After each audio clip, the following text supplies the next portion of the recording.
तीन बड़े आरोप लगाए गए हैं, तीन बड़े आरोप। नंबर 1, इसको ट्रैप किया गया है एक फैमिली के द्वारा। कुरैशी फैमिली थी और तकरीबन 10 लोगों के ऊपर ये एफआईआर कटी गई है, 10 लोगों के ऊपर, ठीक है, जिनमें आपके सामने चांदनी कुरैशी जो कि इसकी वाइफ, रहील कुरैशी, ठीक है, अच्छा, सुमाइला कुरैशी, राबिया कुरैशी, भाई आस मोहम्मद यानी जो जिसको आशू कुरैशी अभी बोलेगा, इस्लाम कुरैशी बाप जो है, ठीक है, निदू निदू नाम से उनको कहते हैं, हुमा कुरैशी जो शादाब की वाइफ है, ठीक है जी, अच्छा, इसी तरीके से सलीम जो कि भोला, मौलाना मुनव्वर, मौलाना मुनव्वर का नाम आ गया। ये करीबन कुल मिला के 10 लोग हैं, 10 लोग जिनको उठा लिया गया, 10 लोगों को अरेस्ट कर लिया गया, फीमेल्स को भी, मेल्स को भी। पता क्यों? इबरत का निशान बनाने के लिए कि कल को कोई मुसलमान किसी रिवर्ट की हेल्प ना कर पाए। अब मुझे बताओ, फोर्स कन्वर्जन किस चीज का नाम है? ये फोर्स यूज कहां से हो रही है? हैं? सोचने की बात है ना भाई। फोर्स कन्वर्जन तो लड़का कह रहा है मैं अपनी मर्जी से हूं, फोर्स उसको किया जा रहा है सनातन धर्म स्वीकार करने के लिए, ससुराल सारा उसका उठा लिया है। फोर्स कन्वर्जन तो हिंदू बनाने के लिए हो रही है यार, हैं? फोर्स कन्वर्जन क्या? आप लोग क्या समझ रहे हो? हमें हमें नहीं पता चलता चीजों को। हम क्या करते हैं, समझ नहीं सकते। Point number 1। दूसरी चीज समझने की यहां यह है कि कहा गया कि इसको ट्रैप किया गया है इसके भाई के, लड़की के भाई के द्वारा। चांदनी कुरैशी जो है, जो इसकी बीवी है अभी तक के लिए, जो कस्टडी के अंदर है और जिनको टॉर्चर किया जा रहा है, बड़ी बेदर्दी के साथ उनको कस्टडी में रखा गया है। तकरीबन 7 जून से वो अरेस्ट हैं, 5 दिन होने को हैं। 7 जून से उनके पिता के साथ उनको उठा लिया गया, बाद में उनकी बहनों, उनके भाइयों को भी उठाया गया और उनको कस्टडी के नाम के अंदर रखा हुआ है। उनके फोन्स ले लिए हुए हैं, किसी किस्म की मुलाकात नहीं करने दे रहे और उनको मुसलसल टॉर्चर किया जा रहा है। अब अगर मुसलमान हेल्प के लिए सामने आए तो कहेंगे देखा ये फोर्स कन्वर्जन रैकेट है, बदनाम करेंगे। अगर मुसलमान हेल्प करने के लिए ना सामने आए तो उसको कहेंगे देखा तुम जिन इस्लाम कबूल किया तो देखो तुम्हारी तो कम्युनिटी कोई नहीं रही, ना हिंदू तुम्हारे साथ खड़ा है ना मुस्लिम खड़ा है। कितना बड़ा जुल्म है यार इंसानियत के साथ। यानी इसका मतलब है कि मुझे बताओ फिर फोर्स कन्वर्जन और है क्या? यही तो फोर्स कन्वर्जन है। मुसलमान जाएंगे तो उनको अंदर धर लोगे। अब उनको जोड़ दिया जी, वो मुजफ्फरनगर के दंगे हुए थे ना, तो ये कुरैशी फैमिली ने वहां पर बंदे मारे हुए थे। हद तो गई है, कुछ भी जोड़ रहे हैं, कुछ भी। अच्छा, पुलिस वालों ने सबका बयान बता दिया कि जी पिता का बयान ये है, फलां का बयान ये है, फलां का बयान ये है, मगर पुलिस वालों ने एक बार भी आयुष मलिक का तो आप अंदाजा करो, जिस इंडिविजुअल के मुतालिक ये कहा जा रहा है कि उसको ब्रेन वॉश किया है, उसके साथ लव जिहाद हुआ है, उसका बयान ही नहीं। उस लड़के का बयान ही नहीं है। पुलिस स्टेटमेंट जाके देखो जो प्रेस रिलीज आई है, उस प्रेस रिलीज के अंदर आयुष मलिक की डिटेल ही नहीं।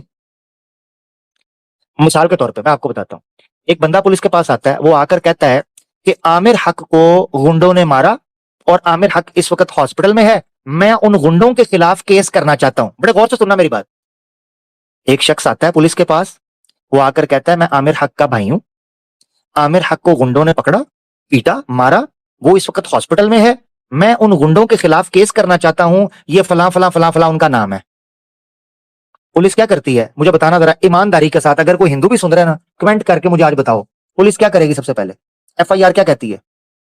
एफआईआर कटने से भी पहले पुलिस की जो प्रोसीजर होता है, ठीक है ना, वो क्या है?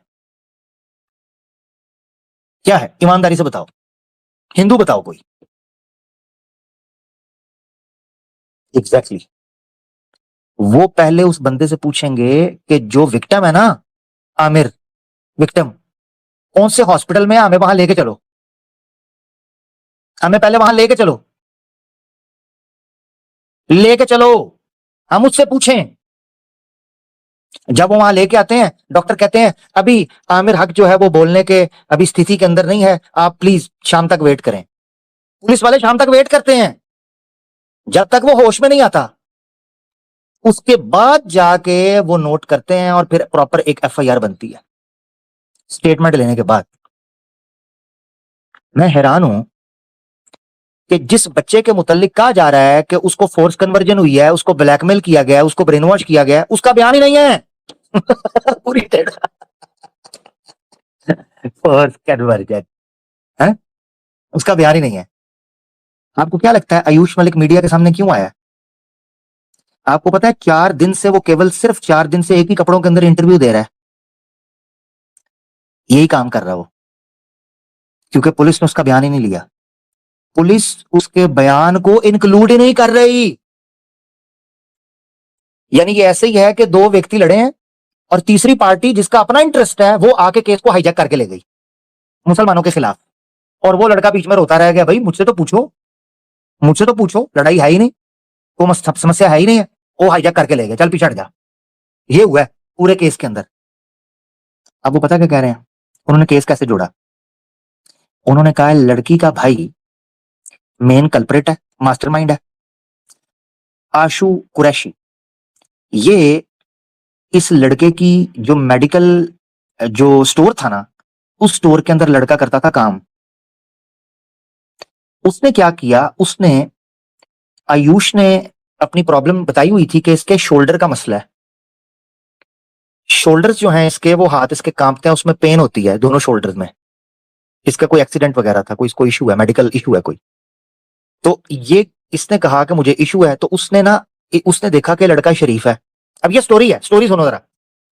उसने कहा कि ये लड़का शरीफ है, इसको अपनी बहन के साथ इसकी सेटिंग करवाता हूं। हाँ, ये स्टोरी चल रही है।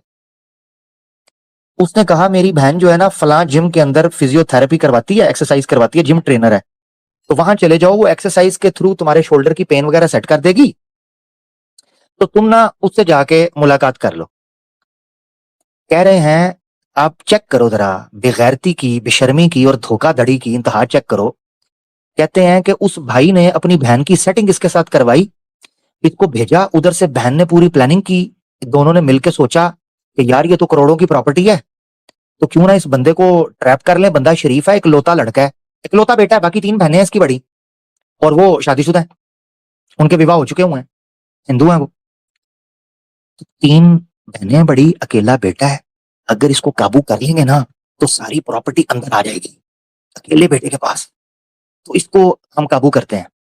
कहते हैं जी उस लड़की ने इसको जाल में फंसाया और बड़ी टेक्निक के साथ उसने जनाब इसको जो है ना वो जिम के अंदर एक्सरसाइज के नाम के ऊपर क्लोजनेस की और रोमांटिक हुई, इन्वॉल्व हुए, और फिर जो है ना एक फेक किस्म का 4 से 5 साल पहले निकाहनामा जो है वो बना के इसको ब्लैकमेल करना शुरू कर दिया कि अब तुम जो है ना वो मेरे पति बन गए हो, तुमने इस्लाम कबूल कर लिया है, अब थोड़े से हमें पैसे देते रहो, हमारा खर्चा उठाओ, तो हमने तो घर बनाना है, और ऐसे करो कि अब ना तुम अपने परिवार वालों को भी मुसलमान करो, और ब्रेन वॉशिंग की। ओए होए होए होए, ऐसा स्टोरी है, ये आरोप है।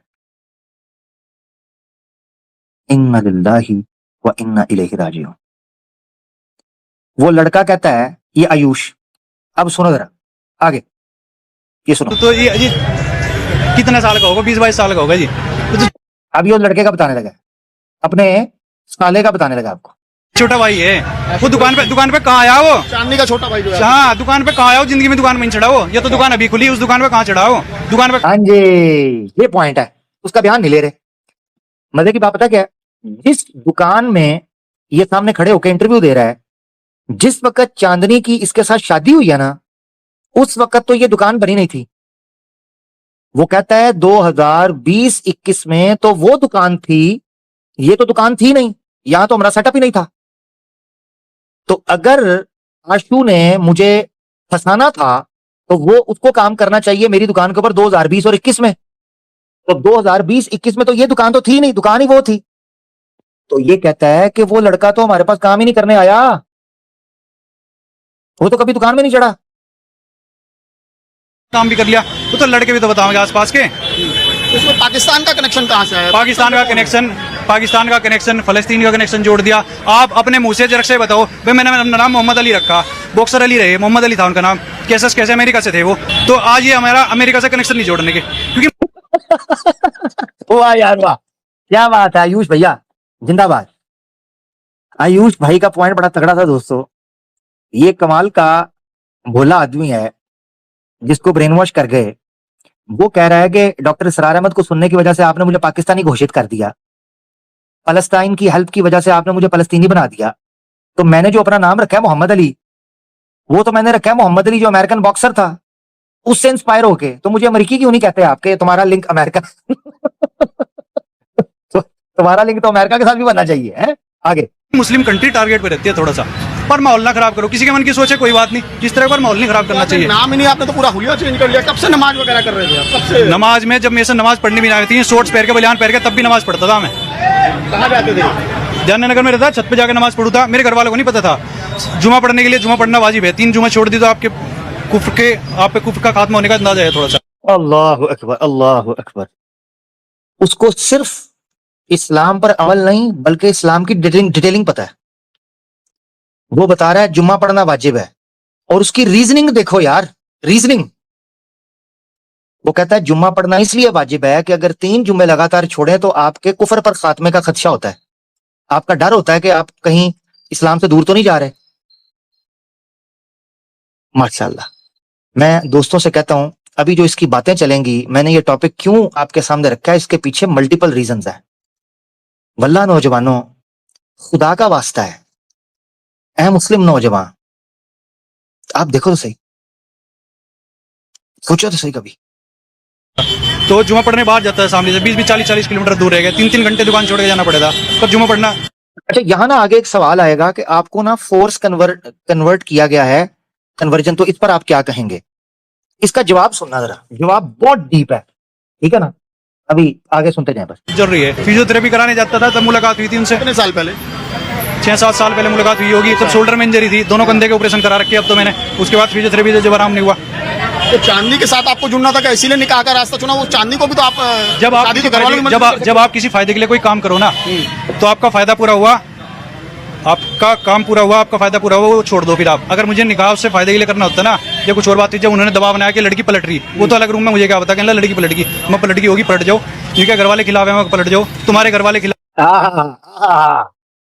हमने तो बनाया था लव जिहाद, हमने तो बनाया था कि लड़की ब्लैकमेल कर रही है, हमने तो स्क्रिप्ट लिखी थी कि लड़की के खाते में मंड देंगे। इस्लाम में तो कुछ है नहीं है, नाउजुबिल्लाह। तो लड़की के चक्कर में इस्लाम कबूल कर लिया होगा। वो कह रहा है लड़की पलट गई तो पलट जाओ। ये सुनना जरा जुमले, उसने सारे प्रोपेगेंडा की जो है ना वो तिया पंचा कर दिया है। बस मैं हल्के अल्फाज बोल रहा हूँ आज, सुने। खिलाफ है मैं पलट जाओ, तुम्हारे घर वाले खिलाफ हैं पलट जाओ। भाई ऐसा ना करो किसी के साथ में लड़ाई झगड़ा हो, ये मेरी वजह से किसी की वजह से, कहने लगे तुम्हारी वजह से दंगे हो जाएंगे, तुमने सामने लॉ एंड ऑर्डर खराब कर दिया। ऐसा ना करो। तो फैसला किया आपने शादी का? लड़ाई झगड़ा कौन सिखा? इस्लाम में बहुत ज्यादा आगे था, मेरा ईमान मुकम्मल होता गया। ये ता उम्र तक, जब तक का मैं रहूंगा, जब तक का जीऊंगा, जितनी मेरे हिस्से में जिंदगी लिखी होगी वहां तक का, धीरे धीरे करके हमेशा मैं कुछ ना कुछ सीखने। अल्लाहु अकबर, अल्लाहु अकबर, अल्लाहु अकबर, सुभान अल्लाह। देखो अल्फाज की तब्दीली देखो, इसलिए कहते हैं कि आपका कॉन्सेप्ट क्लियर होना बड़ा जरूरी है। जब आपका कॉन्सेप्ट क्लियर होता है ना, तो आपके आर्ग्यूमेंट्स में सादगी आती है, आपकी लैंग्वेज जो होती है वो लॉजिकल और रैशनल होना शुरू हो जाती है। अब देखो, वो ये भी कह सकता था कि इंसान सारी जिंदगी सीखता है, मगर आप उसके अल्फाज के, इसे कहते हैं ईमान की गहराई। देखो, अल्लाह के रसूल सल्लल्लाहु अलैहि वसल्लम ने बयान किया था कि कुछ लोग ईमान तो लाते हैं मगर उसकी हलावत नहीं चखते। इसका मतलब यह है कि ये जो जो जुमले है ना, ये किसी शायद सनातनी को बात समझ ना आ रही हो, ये बात उसको ना समझ आ रही हो। आहा। हयात ताजा के क्या मजे हैं, कभी ये गर्दन कटा के देखो। अच्छा, गर्दन कटा के दे, इनको यही समझ आती है गर्दन कटा के मुराद ये है कि कभी अल्लाह के रास्ते में निकल कर तो देखो। हयात ताजा के क्या मजे हैं, कभी ये गर्दन कटा के देखो। मकसद कहने का ये है कि अब जो, चलो इस तरह समझाता हूं ताकि सनातनियों को समझ आए। अर्जुन को जो महाभारत के अंदर श्री कृष्णा की बात मान के लज्जत मिली होगी, उसका अंदाजा आप लोग कर सकते हो सनातनी लोग? जो अर्जुन को कृष्ण की बात और उसकी आज्ञा का पालन करके स्वाद मिला होगा, आप उसका अंदाजा कर सकते हो? नहीं। तो एक ईमान वाले के ईमान का अंदाजा आप नहीं कर सकते। अल्लाह अकबर।